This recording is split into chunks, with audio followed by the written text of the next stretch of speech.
ನಮಸ್ಕಾರ. ನಾವು ಬಿಹಾರ ರಾಜ್ಯದ ಕಿಶನ್ಗಂಜ್ ಎನ್ನುವ ಒಂದು ಜಿಲ್ಲಾ ಕೇಂದ್ರದಲ್ಲಿ ಇವತ್ತು ಪಾದಯಾತ್ರೆ ಇದೆ.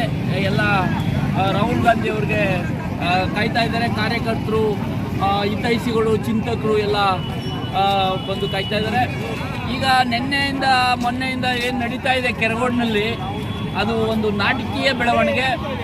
ಅಲ್ಲಿ ಮುಗ್ಧ ಜನರನ್ನ ಈ RSSನ ಒಂದು ಮೂಲಭೂತವಾದಿಗಳು ಸನಾತನ ಧರ್ಮದ ಏನು ಪ್ಲ್ಯಾನ್ ಮಾಡ್ತಾ ಇದ್ದಾರೆ, ಆ ಹುಡುಗರು ಕೆಲವು ಯುವಕರು ಸೇರ್ಕೊಂಡು ಅಲ್ಲಿ ಮುಗ್ಧ ಯುವಕರನ್ನ ಒಂದು ರೀತಿ ಧರ್ಮದ ಅಮೂಲ್ಯನ್ನ, ಆಮೇಲೆ ಹೆಣ್ಮಕ್ಳು ಕೂಡ ಅಲ್ಲಿ ಅವ್ರನ್ನ ಮುಗ್ಧ ಜನರನ್ನ ಬಲಿಪಶಿ ಮಾಡ್ತಾ ಇದ್ದಾರೆ.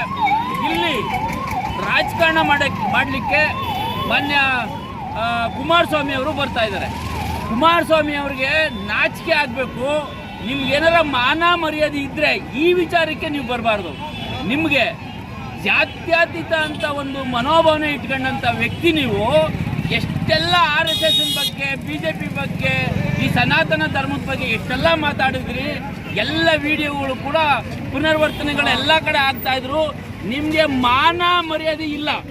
ಮಾನ್ಯ ಕುಮಾರಸ್ವಾಮಿ ಅವರೇ, ನೀವು ಮರ್ಯಾದೆ ಇದ್ದರೆ ನೀವು ಅಲ್ಲೇ ಬರ್ತಾ ಇರೋದು, ಕೆರಗೋಡು ಬರ್ತಾ ಇರೋದಕ್ಕೆ ವಾಪಸ್ ಹೋಗಬೇಕು. ಮಾನ್ಯ ನಮ್ಮ ವಿಜೇಂದ್ರ ಕೂಡ ಯಡಿಯೂರಪ್ಪನ ಮಗ, BJP ಅಧ್ಯಕ್ಷ, ನಿಮಗೆ ಊಟ ಮಾಡಿದ್ದು ಅರ್ಗಲ್ಲ. ಈ ಮುಗ್ಧ ಜನರನ್ನ ನೆಮ್ಮದಿಯಾಗಿರ್ಲಿಕ್ಕೆ ಬಿಡಲ್ಲ. ನೀವು ಯಾಕೆ ಹಿಂಗೆ ಮಾಡ್ತೀರಾ? ನಿಮಗೆ ಮಾನ ಮರ್ಯಾದೆ ಇದ್ದರೆ ನೀವು ಯಾವುದೇ ಕಾರಣಕ್ಕೂ ಕೂಡ ಮಂಡ್ಯ ಜಿಲ್ಲೆ ಬಹಳ ವಿಶೇಷವಾಗಿ ಇಡೀ ರಾಜ್ಯದಲ್ಲಿ, ದೇಶದಲ್ಲಿ ಶಾಂತಿಯ ಒಂದು, ಕೋಮು ಸೌಹಾರ್ದತೆಯ ಒಂದು ತಾಣ. ಅದು ಯಾವುದೇ ಕಾರಣಕ್ಕೂ ಅಲ್ಲಿ ನೀವು ಕದಲಿಕ್ಕೆ ಸಾಧ್ಯ ಇಲ್ಲ. ನಿಮ್ಮ ಏನು ಅನಿಷ್ಟ ಪ್ಲಾನ್ಗಳಿದೆ, ಅನಿಷ್ಟ ವಿಚಾರಗಳಿದೆ, ಇದು ಯಾವುದೇ ಕಾರಣಕ್ಕೂ ಈಡೇರಲ್ಲ. ನಿಮಗೆ ಧಿಕ್ಕಾರ, ನಿಮ್ಮ ಯೋಗ್ಯತೆಗೆ ಧಿಕ್ಕಾರ. ನಿಮ್ಮ ಮಾನ ಮರ್ಯಾದೆ ಇದ್ದರೆ ನೀವು ವಾಪಸ್ ಹೋಗಬೇಕು. ನಿಮಗೆ ಧಿಕ್ಕಾರ, ಧಿಕ್ಕಾರ, ಧಿಕ್ಕಾರ.